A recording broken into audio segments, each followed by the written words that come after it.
Yeah, hello. I want to speak about are the guitar and the ukulele two distinct instruments?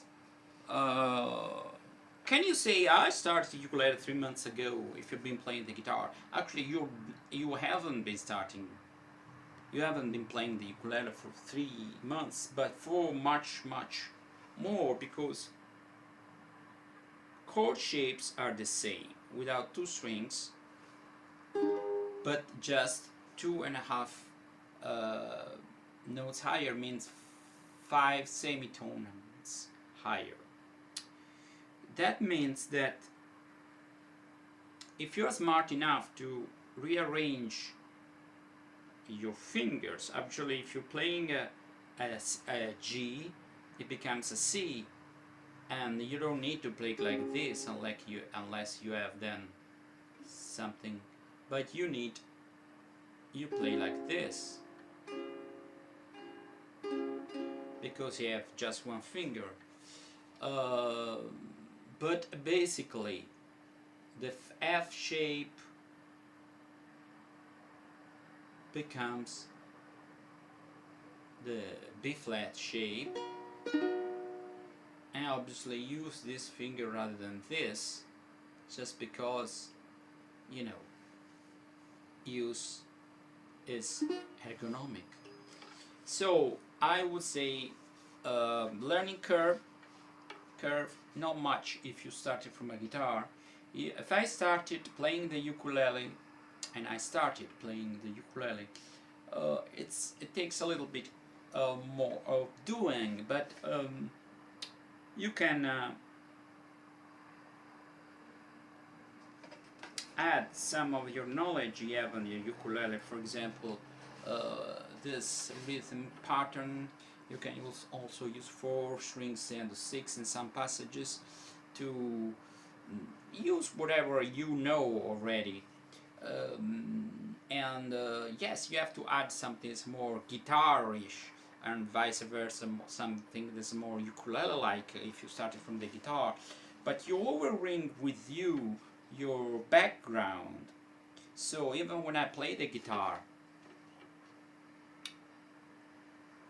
my approach, my something is still from the ukulele.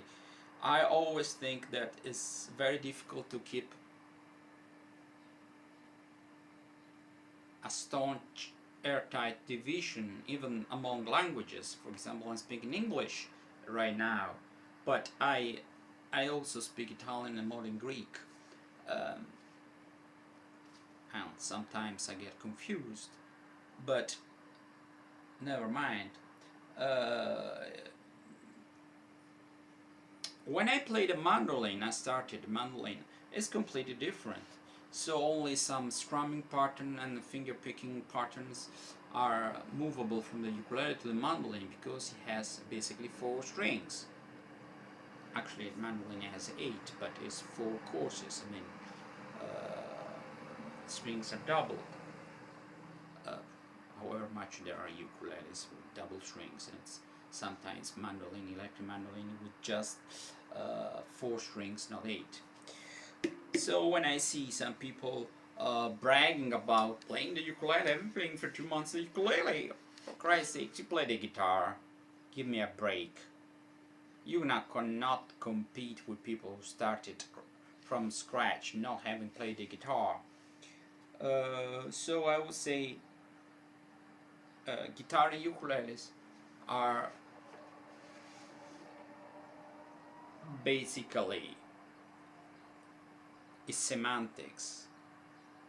Um the whole concept of ukulele derives from old guitars that had 4 strings and then 5, and had some and they were smaller. Even as guitars, they were smaller than modern guitars, classical guitars. And then you developed the high-pitched take on the guitar, and the high-pitched take didn't partake of the addition of 5th and 6th string to the guitar, so it remained actually having 4 strings are, and the style, the way you play was more rhythmic. I see a lot of ukulele, Hawaiian and a classical way of playing in Portuguese music. Um, and you can do these things better. You have 4 strings rather than 6, just because the 2 extra strings would be an hindrance. They get in the way of this rhythmic playing. But if you play more, you know, a ragtime, Bach, and other things with finger picking, the extra 2 strings come in handy. So I wouldn't say, oh, it's a lame guitar, it's a crippled guitar, some people say, the ukulele, or the baritone. Baritone is not a crippled classical guitar because it has a different sound, and every time you do something new, there's a give or take. For example, the sound is, I think, is just a little bit better because it's slightly braced. There's only 4 strings, so it is just a bracing that brings out the sound. While the 2 extra strings, you know, you have a different an instrument that is quite heavier because you have to adjust a wider range of sounds, from bass sounds and higher sounds, and cannot do that. I mean, take a guitar with just the last from the E, from the lowest 4 strings, and a high guitar that has the highest strings. Each one sounds better. Making a guitar with 6 strings in a little way is like accommodating 2 different things, the highest and the lowest strings. So it sounds good. Okay, I don't say it sounds bad, but the terse, very beautiful sound of a ukulele that's 4 strings, and okay, the lowest G, the low G is something different. I like a low G, and in a way I'd say, well, to be being real demanding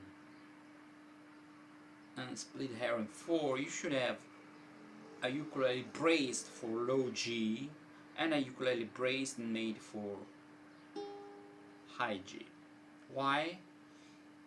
You know, even though here this instrument has a different compensated saddle for a high G. So even the compensated saddle would be different. Basically, an instrument that has to accommodate a low G should be braced in a way that a little bit heavier, because the low G is, and in a way that emphasizes also basses. An instrument doesn't need the lowest note is C, in this case is C sharp, should be braced in a very light way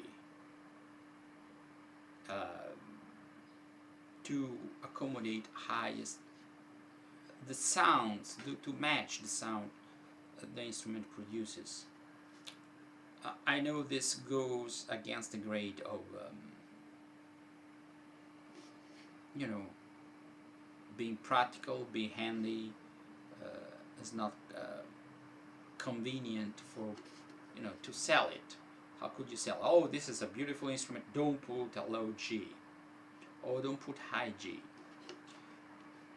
But if you are, you know, a professional and you